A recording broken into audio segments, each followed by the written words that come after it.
राजस्थान की सरकार ने जिस तरह से आज हमारी लोकसभा की सदस्य रंजिता कोली के साथ जो दुर्व्यवहार हुआ और ये चौथी बार जो हुआ, उसके बावजूद भी राजस्थान के प्रशासन ने कोई सुरक्षा का इंतजाम नहीं किया। दूसरी बात ये भी है कि एक दलित परिवार से है और साधारण परिवार से चुनाव लड़कर इस लोकसभा के मंदिर में आई है, लेकिन ये उनको सहन नहीं हो रहा।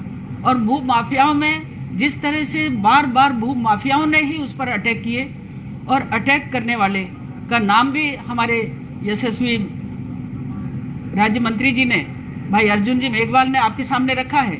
और मैं ये कहना चाहती हूँ कि राजस्थान जब महिलाओं के अपराधों को नहीं रोक पाता और उसके साथ साथ जो वहाँ का मुख्यमंत्री है वो स्टेटमेंट अपराधियों के पक्ष में देता है, बलात्कारियों के पक्ष में देता है, शर्म की बात है। और हम ये मानते हैं कि जो रंजिता कोली जी हमारी माननीय सांसद है, उसके प्रति जो अन्याय हो रहा है, जो दुर्व्यवहार हो रहा है, उसकी जान को भी खतरा है, क्योंकि चौथा अटैक और चौथी बार उसके पर जो हमला हुआ, इसकी घोर निंदा करते हैं। और साथ ही ये भी हम राजस्थान की सरकार को चेताना चाहते हैं कि यदि महिलाओं पर इस तरह के अत्याचार बढ़ाते रहे तो इनकी सरकार को दफन होने में भी देर नहीं लगेगी। हमारी लोकसभा में सांसद हैं राजस्थान से श्रीमती रंजीता कोली, उस पे हमला हुआ है राजस्थान में, उसके संसदीय क्षेत्र भरतपुर में, कामा में। उसके लिए आपको बताने आए हैं कि किस तरह से राजस्थान में कानून व्यवस्था बिगड़ी हुई है, खान माफिया कैसे सिर चढ़ करके बोलते हैं, और एक सिटिंग एमपी जो हमारे लोकसभा की सदस्य है, संसद सत्र चल रहा है, उसके बावजूद भी उनमें इतनी हिम्मत आ गई है कि वो हमारे संसद सदस्य की गाड़ी पे पथराव करते हैं, उसको चोट पहुंचाने का प्रयास करते हैं, उस पे हमला करते हैं। और ये पहला हमला नहीं है, ये चौथा हमला है उस पे।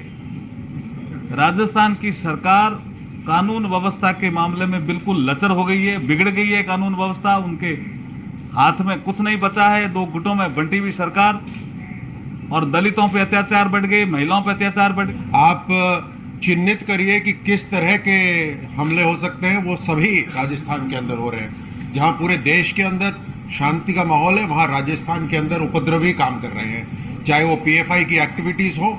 और दुख तो इस बात का होता है कि इन पीएफआई की जो एक्टिविटीज है उसको सरकार का संरक्षण मिलता है। जहां कांवड़ यात्रा होती है वहां पे धारा 144 लगा दी जाती है, जहां रामनवमी होती है वहां धारा 144 लगा दी जाती है। खनन माफिया को पूरी छूट दी गई है, क्योंकि पूरे देश के अंदर जो कांग्रेस को चुनाव लड़ना है, उसको लगता है मुझे यहीं से राजस्थान को बेचकर ही वो चुनाव लड़े जा रहे हैं। सारे के सारे राजस्थान को पूरी तरह से बेचा जा रहा है, अवैध खनन माफिया काम कर रहा है, और हर किसी कानून का पालन करने वाले इंसान के ऊपर हमला हो रहा है।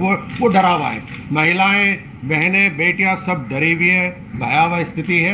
आप देख रहे हैं कि हर दिन वहां बलात्कार हो रहा है। पूरे देश के अंदर अगर नंबर 1 राज्य कोई है बलात्कार के अंदर तो राजस्थान है। इस पर दुख होता है हम सब राजस्थान वासियों को, लेकिन ये स्थिति है आज की तारीख में अंदर। और उसमें मुख्यमंत्री कहते हैं हमने FIR कर दी, हमारी जिम्मेदारी खत्म हो गई। इस तरह की किसी को भी बचाने का अगर बयान दिलवाना है तो वो मुख्यमंत्री दे देंगे।